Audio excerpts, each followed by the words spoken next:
Perfect. We all ready for some more microbiology? Yep. Did everyone get a handout for chapter 8 last time? If not, I got a couple extra. Yeah. You have this? Okay, cool. This is actually a cool chapter. This is a fun chapter. This is all on biotechnology.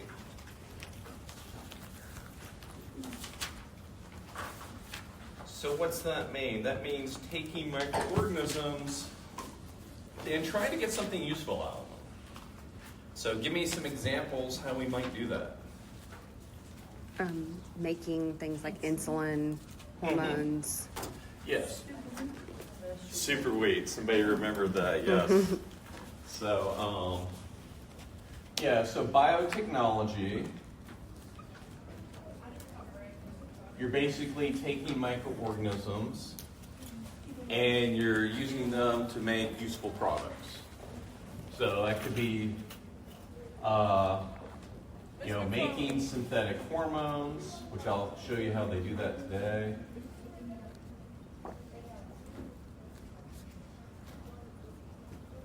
That could be insulin.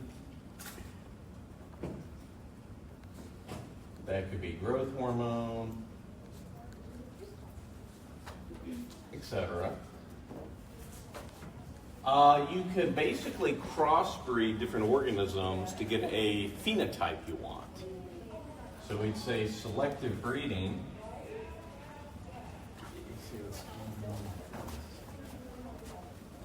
Is that like Well, actually, it's more with agriculture.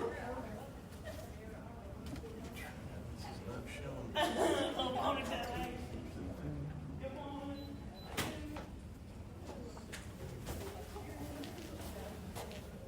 So selective crossbreeding for improved agriculture.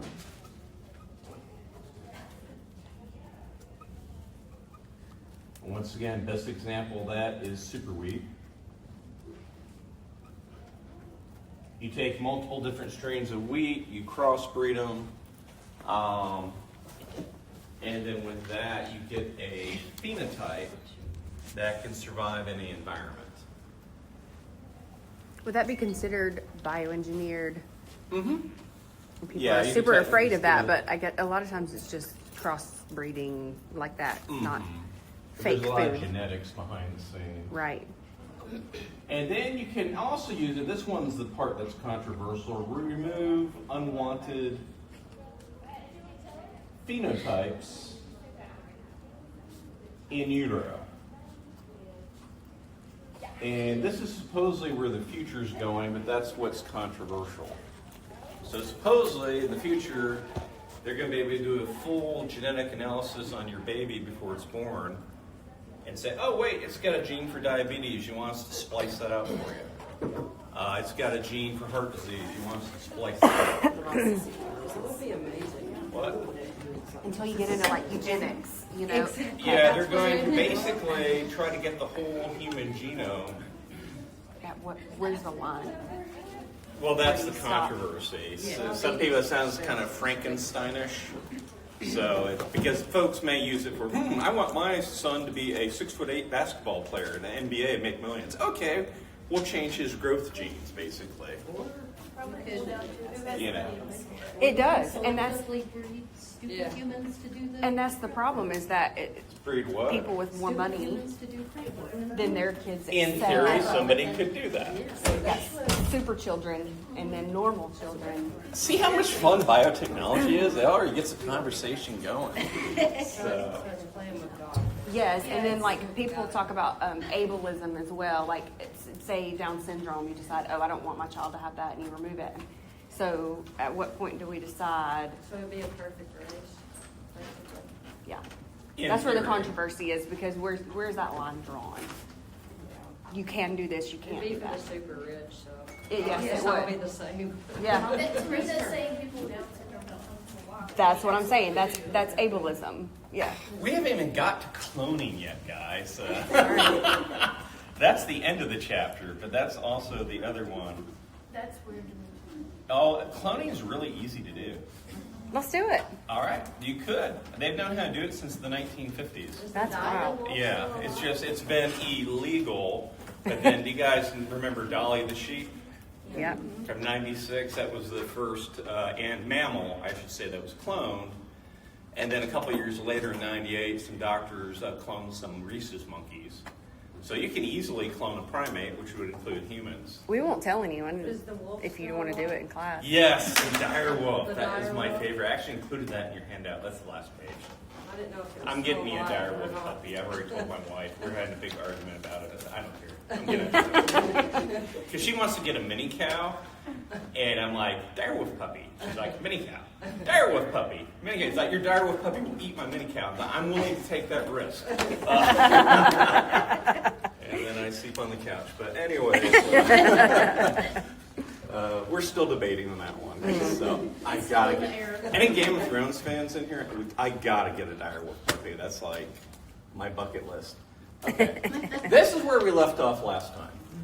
So this basically is you're making a recombinant plasmid. You're taking a plasmid from a bacteria. You're inserting a gene. It could be the gene to make insulin. It could be the gene to make human growth hormone, testosterone, whatever. And you're inserting it into a plasmid. Once you do that, that becomes a recombinant plasmid because you recombine genes. That's what the word recombinant means. And then you insert that plasmid into a bacteria and grow a culture of it, and now you have a whole colony of bacteria that make human insulin for you. And that's how they've made human insulin since, I think, the late 60s, early 70s, and it's saved literally billions of lives across the planet. Because before then, they had to use pig insulin, but a lot of people were allergic to it, and if you were, it was just, oh, too bad. You know, that was just kind of the way it went. So this is a big deal. Now, there's several steps I did not go over that kind of before you get to this point. And one, how do you exactly isolate a gene you want? Does anyone know? It is a wee bit complicated. I'm going to give you guys the Cliff Notes version. There's two things you need to know. I'm going to write them up here and then explain them to you. And what's kind of exciting, and when I was in grad school at UGA in the late 90s, go Dogs, before I went to medical school, this was brand new technology. This is what people in our building in Athens were actually doing, including my roommate who was like the super nerd. He made me look stupid. He ended up getting a PhD in biochemistry. He teaches at Baylor now, I think. But yeah, I came home from a football game and he'd put poster board over a whole apartment wall and had just chemical equations like covering it. And he was all disheveled, like, dude, are you okay? Do I need to call somebody for you? I mean, he like totally nerded out. Two things you need to know. You need to know reverse transcriptase, what that is and what it does. And you need to know PCR. And that stands for polymerase chain reaction. And I'm going to explain the significance of both of these. So reverse transcriptase, which is an enzyme. I should probably mention that. That's a special enzyme we use. And then PCR, the polymerase chain reaction. So let me kind of go over this. Let me find. I think reverse transcriptase is a little earlier. Give me a moment. There we go. Well, the first thing is, how do you isolate a gene? Reverse transcriptase. This is how we usually isolate and locate a gene we want. So what's it do? Well, this is ironic. Reverse transcriptase, anyone know where we actually found this enzyme? The HIV virus, the retrovirus. As horrible as HIV is, we were able to actually get an enzyme it uses called reverse transcriptase. Now, little brain teaser here. With the name reverse transcriptase, what do you think this enzyme does? Versus transcription. Versus transcription. So what's normal transcription? We talked about that the other day. Creating mRNA. You take a gene from DNA and you convert it to a messenger RNA molecule. Everyone remember that? And that happens in the cytoplasm of prokaryotes and in the nucleus of eukaryotes. Is everyone with me? What reverse transcriptase does, it's an enzyme. It will take messenger RNA and revert it back to a copy of the original DNA sequence, or a copy of the original gene. So we usually call that CNA. Now really what that stands for is complementary DNA. I prefer to call it copy DNA, because that's really what it is. You make a copy of the original gene. So if they want to isolate a gene, they essentially release a reverse transcriptase within a cell in the cytoplasm, and they harvest a whole bunch of mRNA, and they use this to find out what the original gene was. Now, I asked my buddy at Baylor, like, okay, why do you do this? He says, this saves years of research. Because if you've got a eukaryotic cell, like a human cell, you could spend decades trying to dig around the genome of the nucleus before you found the gene you're looking for. But unknown to most of us, at any given time, there's hundreds of thousands of messenger RNA molecules floating around the cytoplasm. So if you just stick reverse transcriptase on them, it will eventually find the gene you're looking for. And you may be able to find it within a year instead of 15 years, basically. So that's how they go. Basically, they use this for gene hunting. That's the main purpose of reverse transcriptase. You release it within a cell, it finds messenger RNA molecules and reverts them back to a copy of the original DNA sequence, which would be a copy of the original gene. And when you find the one that codes for insulin protein, you're like, oh, bingo, we got it! And they can harvest it at that point. Isn't that weird? And like I said, when I was in college and grad school, I actually taught biology at UGA as a grad student. This was like brand new stuff. Like Emory, UGA, and Duke, I think, were the only three schools. I think Vanderbilt got into it eventually that were doing this. So, but that was, almost 30 years ago. All right, so that's why reverse transcriptase is important. That's how you find and isolate the gene you want to reproduce. Now, what is PCR? PCR is how you make multiple copies of the gene. So let me show you that.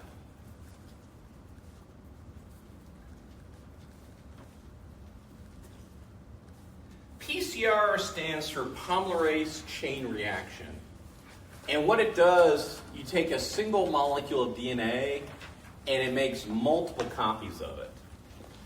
And the reason it's called polymerase is you're using a lot of DNA polymerase enzyme. Does anybody remember what DNA polymerase enzyme does?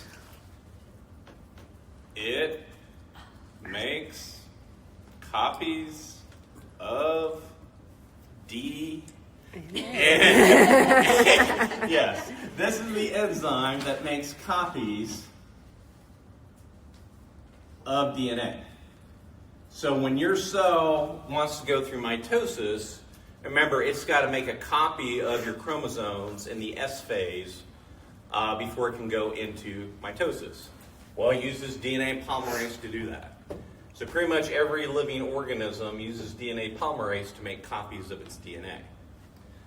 So you use this polymerase chain reaction to make multiple copies of a gene. Once you found that gene through reverse transcriptase or however you found it, you want to make, hundreds if not thousands of copies of it. PCR is what you use to do that. I want to point out this is also used to determine new strains of bacteria and new strains of viruses. We had a new Ebola outbreak in 2014, and they actually used PCR on its genome to determine, oh wait, this is a brand new strain of Ebola. Isn't that exciting? No. Here's what PCR is. And I'm not going to have you guys memorize these individual steps, so just kind of get the big picture of it. You actually use a machine. Let me show you the machine first. This is called a thermocycler. A thermocycler. You basically put the DNA in a test tube, and then you heat it to denature it. What's that mean? You break the strands apart, because the excessive heat will cause the strands to separate. Then you basically throw in a whole bunch of DNA polymerase enzymes, and they start making copies of each strand. And that's what they do. So here's your original DNA gene that you got. You put it in there. You heat it to 94 degrees Celsius, which is probably about, I'm going to say 230 degrees Fahrenheit, give or take. That heat will denature it. That will separate the strands like this. So these strands are no longer connected because of that heat. Then you throw in a whole bunch of DNA polymerase enzymes, and they will start latching onto these strands and making copies of them. But here's the thing, you don't just do this one time, you do this several times. And what this will do, you do it one cycle, you go from one DNA molecule to 2.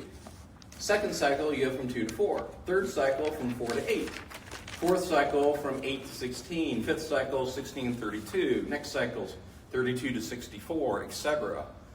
You make multiple copies of this gene, and you can basically send it to any lab in the world, and they can study it and look at it. So that's where PCR came in handy. Once you isolate the gene you want to use to make insulin or whatever, you can make hundreds, if not thousands, of copies of it, because you're going to need more than one copy. 2 things PCR has done. It's obviously revolutionized modern medicine and biotechnology. It's also revolutionized law enforcement. What do I mean by that? DNA. You watch these cold case files? It's all over the news now. They're solving murders from like 50, 60 years ago, and they always say, well, we have improved DNA technology now. That's what they're talking about. They're talking about PCR. What they can do, they can take a sample of DNA, even from 50 years ago, if they preserved it.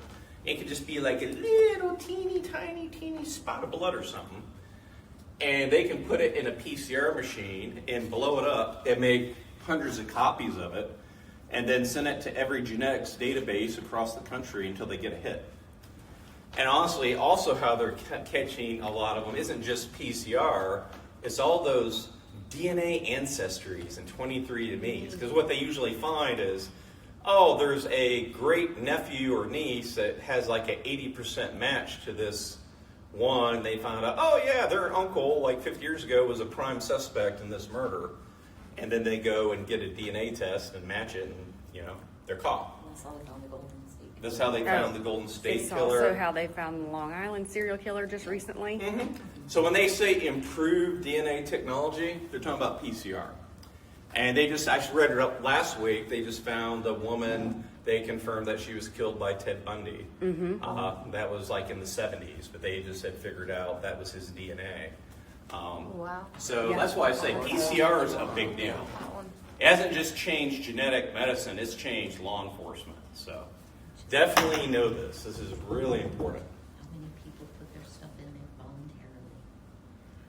I won't at this point. Not that I plan on committing any crimes, let me count it, but Just so you know, they can't pull from Ancestry or 23andMe. You actually have to upload your DNA profile to the police's Are we database. sure that's That's what accurate? Okay. I'm wondering. It's not. They do get it That's from the- them. Because they've gone out. Is that the there's one that's official gone out with version? this. I think.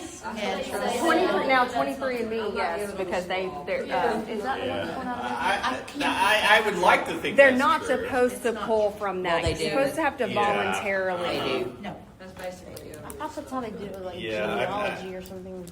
That may be what they're Yeah. saying. Yeah. I have my own feelings. I did it because I have some really sketchy cousins, so. I'm hoping one day we, They catch them? uh-huh. We got some sketchy people in my family too, but we won't go there. Got a lot of sketchy people. All right, now, so once you get the gene you want, and once you've made copies of it, how exactly do you put it in a plasmid?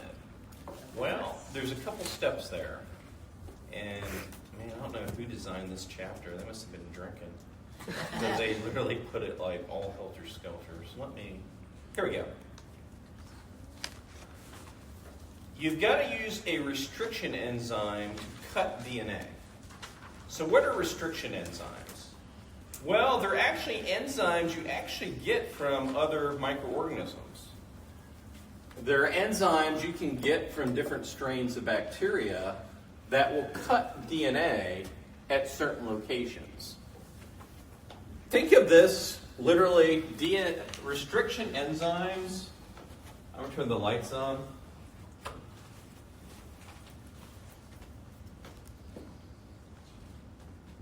I literally want you guys to think of this. Restriction enzymes are literally DNA scissors. Because that's what they are. They're enzymes harvested from other bacteria that literally will cut DNA at certain segments. And then we have an enzyme called DNA ligase. And I want you to think of this as DNA glue, because that's literally what it's used for. So here's the deal. Let me go back to the main picture here.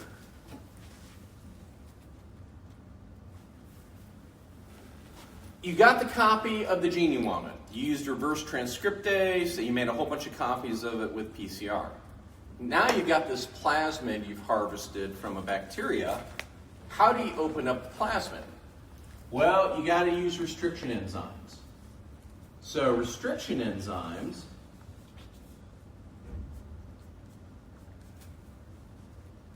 literally will find certain segments of DNA and split the hydrogen bonds and open up the plasmid.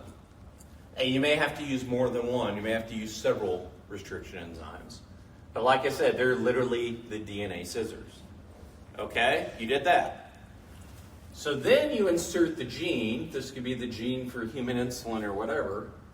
And you put it in the plasmid. But then how do you get to stay in the plasmid? That's where DNA ligase comes in. DNA ligase is an enzyme that literally causes nitrogen bases within DNA to hydrogen bond together. So it's literally DNA glue is probably the best metaphor I can make for it. Now you have what's called a recombinant plasmid. And why do we call it a recombinant plasmid? Because we recombined its DNA. That's literally what the word recombinant means. We recombined its DNA. So that's where the name comes from. Then you take this recombinant plasmid and you insert it into a bacteria cell. And what's that bacteria cell going to do? It's going to take it up into its nucleoid, and then you're going to have a whole colony of bacteria that make synthetic human insulin that you can harvest. And honestly, that's how they make all your synthetic hormones. That's how they make synthetic insulin, human growth hormone, testosterone, estrogen, progesterone, aldosterone. You just go down the list, whatever steroid hormone you want. This is how they make them all synthetically. Can you repeat You take the recombinant plasmid, you insert it in a bacteria cell. The bacteria cell will take that plasmid and add it to its nucleoid. Remember, the nucleoid is the big chromosome that's essentially the DNA of the bacteria cell. And then you'll put this guy in a petri dish and let it go through binary fission. Thank you, binary fission multiple times. And then you'll have a whole colony of bacteria that produce human insulin. Does that make sense? All right, isn't that cool? Yes. Now, one thing I want to point out here, a very important definition you need to know. This recombinant plasmid is acting at what we call a vector. Write that down. A vector, at least in microbiology terms, is any molecule used to put genes into an organism. And the most common vector we use is a recombinant plasmid. So any type of molecule that's used to insert genes into an organism is called a vector. And the most common vector is a recombinant plasmid. Most common. In the lab. And there were a lot of steps to get here. There was reverse transcriptase.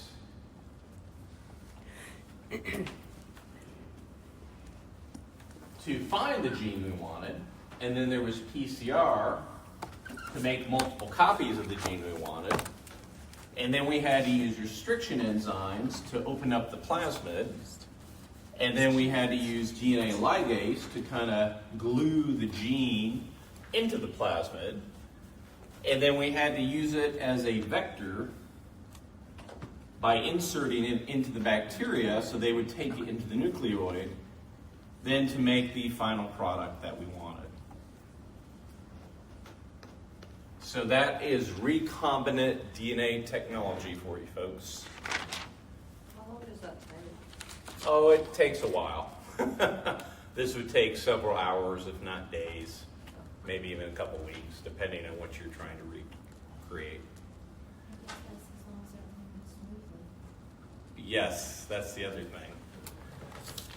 But this is how it works. Does this make sense?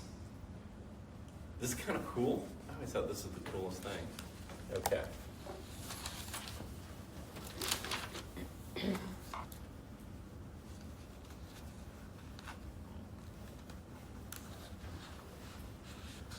So definitely know the definitions or what reverse transcriptase is. Definitely know PCR, the polymerase chain reaction, what we use that for. Know what restriction enzymes are. Know what DNA ligase does. And basically know what a vector is. And realize the most common vector is a recombinant plasmid.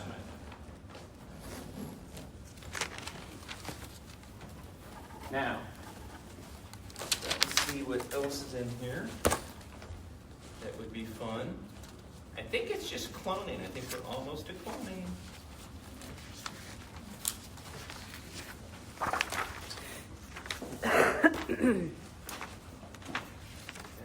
Yes, we are. Okay, the last big thing from this chapter I want you to know. Remember I said we're only doing about half the chapter? Well, this is the last part. And this is my favorite part, I have to be honest. How do you make a clone? It's actually really easy. You guys are going to laugh at how simple it is. And like I said, they've known how to do this since the 1950s. It's just been technically illegal to do it. But, there's many countries around the world, I'm sure, have already cloned humans. I'm not going to say my name. Russia! Yeah, I have no doubt they've cloned people already. China has. I'm not going to say anything. I'm keeping my I mouth think shut. Japan too. Yeah. So how do they clone a living organism? Anyone know? Or have a guess? Control-C, Control-V. No. It's actually really, it's so simple, it's bizarre. What you do, you take a zygote. A&P2 students, tell me, what's a zygote? Fertilized ova. Fertilized egg, yes. And then, instead of doing an oil change, you do a nucleus change, literally. This is how they made Dolly the sheep, basically. They took a zygote, or fertilized egg, out of the uterus of the mother, and they took what's called a micropipette, which is a really small, thin pipette. You have to use like magnifying glasses to see it. And they actually took the nucleus out of the cell. Because remember, that's all a zygote is. It's fertilized egg, it's a single cell. Then they took a second micropipette and they added a nucleus from Dolly's cells, her DNA. Then they put the zygote back into the uterus of the mother, and she gave birth to a clone of Dolly.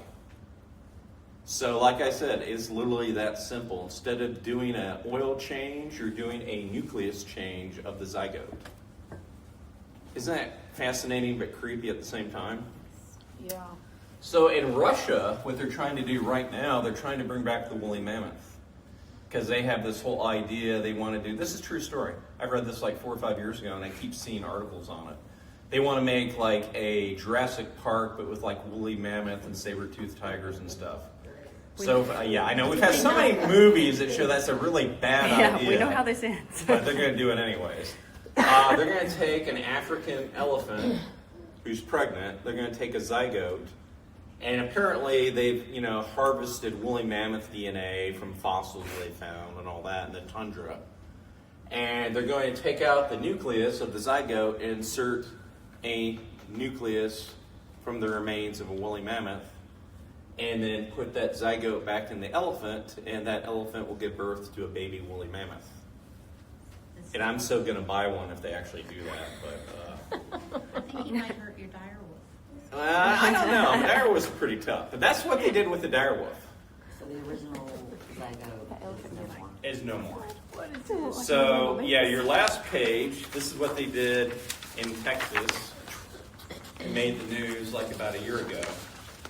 They took a zygote from a timber wolf, and they removed the nucleus, and then they put in a nucleus DNA from a dire wolf fossil they had, and then put the zygote back into the mother, and she gave birth to a dire wolf, basically.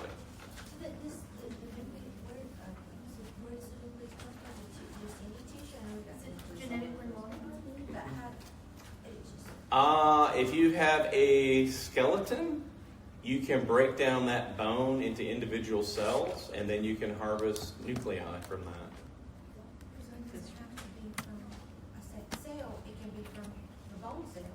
It can be from any cell you got. Fur, hair. Hair's a good one. So when they find like a skeleton or a hide of a woolly mammoth or a dire wolf, they can harvest it, grind it down, get the DNA, and like I said, do an oil change or a DNA change. You get a zygote from a pregnant timber wolf.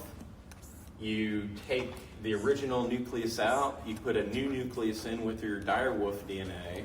Then you put the zygote back into the mother, and she gives birth to a baby dire wolf. And that's what they've done. I wonder if they're sterile. They'd get a different mother, basically. But, No, I mean the dire wolf, would it be sterile? no, it would not. Really? Yeah. They should be able to reproduce, unless there was something faulty in the DNA to begin with. I'm assuming they have to find, animals or humans similar to their same DNA. Similar families. Well, what about the American decision? We have Okoi Wyatt. He is a American driver, and Yeah. he's 5 years old now because of that. And he's registered. They some crosses. Yeah. It's similar. The body, his head and frame are of the dire wolf. Mhm. He is. I picture him next one. He looks similar. The coloration's not because I wonder if it couldn't. Like she was saying, are they sterile? But if you use something that's close, I don't know. Yeah, to my knowledge, they're not sterile. I was thinking like a mule, they're sterile. Yeah, I was thinking. Like- Yeah, but a mule is a crossbreed between a horse and a donkey. That's, not what they're doing. They're not crossbreeding anything. They're basically substituting a nucleus for a different nucleus. But the cytoplasm and everything else of the zygote's going to be exactly the same. So, yes. Just change You down the could DNA. do this in a human pretty easily. You could literally take a zygote and take the nucleus out and then put nucleus in from the DNA of a cell of a human you want to make a clone of and put it back in the uterus of the mother, and she'd give birth to a clone. So this is where the controversy comes from, is technically we have the technology where we could clone a human. Now, of course, after that comes the whole nature versus nurture argument. So you could do They have the genetics, but are they going to grow up to be exactly the same? They may look the same, but are they going to have the same personality traits and such? It's almost like stealing your identity. Mm-hmm. And would there be some kind of ethical issues with what happens to the original nucleus? Oh yeah, that's why this isn't being done yet. At least not in North America legally. Is there's all types of bioethical legal issues, like You what just is- throw it away? The other Yeah, nucleus? exactly. That's what do they you do. They yeah. usually throw it away. So this is why it's not legal, basically. But they've known how to do this for over 60 years, and I'm sure some countries around the world have already done this. So I don't know if making entire clones would be ever approved or even necessary, but there are thoughts that, well, what if we could just clone an organ? Like, let's say somebody has a family history of liver disease. We could just take some cells of their liver and try to clone them, and that way you could literally freeze a liver, and if they ever got liver disease, they wouldn't have to sit on a transplant waiting list. They'd already have a new liver already ready to go. So that's one of the theories that, okay, maybe we won't try to clone entire people, but we may try to find a way just to clone individual organs. Somebody has a history of heart disease, you make a clone of their heart, and you basically freeze it for them. That's still, even that's controversial, and there's bioethical reasons of doing that and such.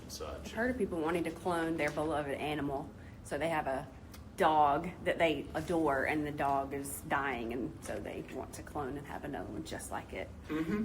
I thought about doing that for one of our cats, but who passed away. Actually been done. But I had heard that it had been done. We're gonna have a T-Rex. what's that? I had heard- Isn't there some children? Yes. Isn't there some celebrity who did Yes, that? Okay. yes, there is some celebrity Who did that Yeah. for an animal? So that's why this is controversial.